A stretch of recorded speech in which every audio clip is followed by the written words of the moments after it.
आसान हो गया आजकल। बता दें काफी पति जो है करना जरूरी है। आगे हम कोर्स कराएंगे, इस बार नहीं कराएंगे।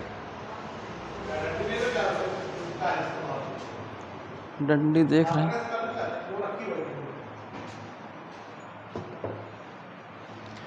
Good morning student.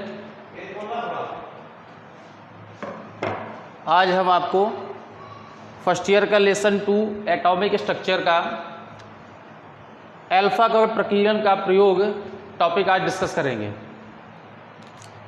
रदरफोर्ड ने नाभिक की खोज के लिए अल्फा कवच के प्रकीर्णन का प्रयोग किया था। इस प्रयोग में उन्होंने सोने की पतली 10 नैनोमीटर पतली चादर पर अल्फा कणों के बौछार कराई। बौछार कराने पर निम्नलिखित निष्कर्ष प्राप्त हुए, जो इस प्रकार हैं। जब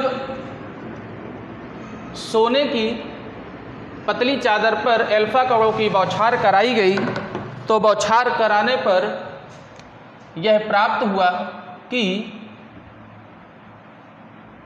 परमाणु का अधिकांश भाग खोखला है, क्योंकि इससे अधिकांश कण उस परमाणु को पार करते हुए सीधी रेखा में निकल जाते थे, जिससे इस बात की पुष्टि हुई कि परमाणु का अधिकांश भाग खोखला है। कुछ कण ऐसे भी थे जो कि देखिए फर्स्ट पॉइंट है, अधिकांश अल्फा कण पन्नी को भेद कर बिना विक्षेपित हुए पार निकल जाते थे, जिससे इस बात का निष्कर्ष निकला कि परमाणु का अधिकांश भाग खोखला है।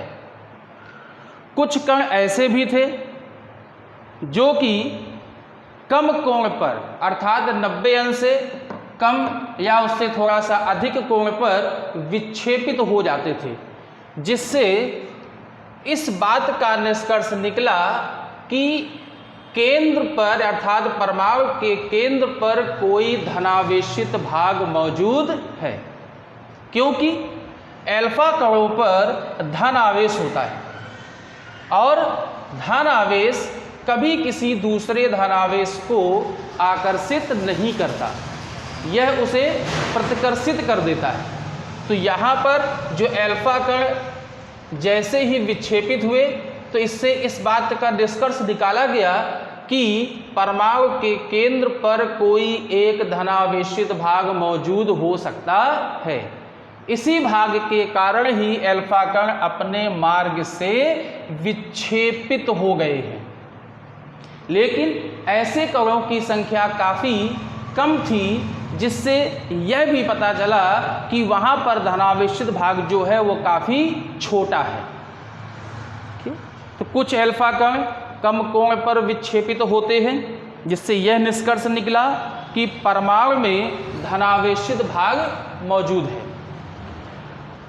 कुछ कण ऐसे भी थे जो सीधे जाते थे और टकराने के बाद वापस लौट आते थे। देखिए यहाँ पर कि कुछ कण ऐसे हैं जो सीधे गए और टकराने के बाद वापस लौट आए। ऐसे कणों की संख्या बहुत ही कम थी, जिससे इस बात का निष्कर्ष निकाला गया कि वहाँ पर जो धनावेशित भाग मौजूद है वो बहुत ही छोटा है। ठीक, धनावेशित भाग बहुत ही छोटा है। साथ ही साथ यहाँ पर कोई ठोस भाग भी, जो धनावेशित भाग है वो छोटा है और साथ में ठोस है। ठोस होने के कारण ही जो कण अल्फा कण गए थे वो टकराने के बाद वापस आए। तो इससे इस बात का निष्कर्ष निकला कि धनावेशित भाग बहुत छोटा है और इसी धनावेशित भाग को नाभिक की संज्ञा दी गई, जो कि रदरफोर्ड के द्वारा दी गई। इस प्रकार से नाभिक की खोज हुई। डियर स्टूडेंट, ये टॉपिक आज आपको डिस्कस कराया गया है, इसको अच्छी तरह से पढ़ने के बाद अपनी कॉपी में इसको नोट करेंगे और जैसे ही स्कूल रीओपन होंगे आपको कॉपी में ये जो लिखा हुआ वर्क है वो चेक किया जाएगा। Thank you.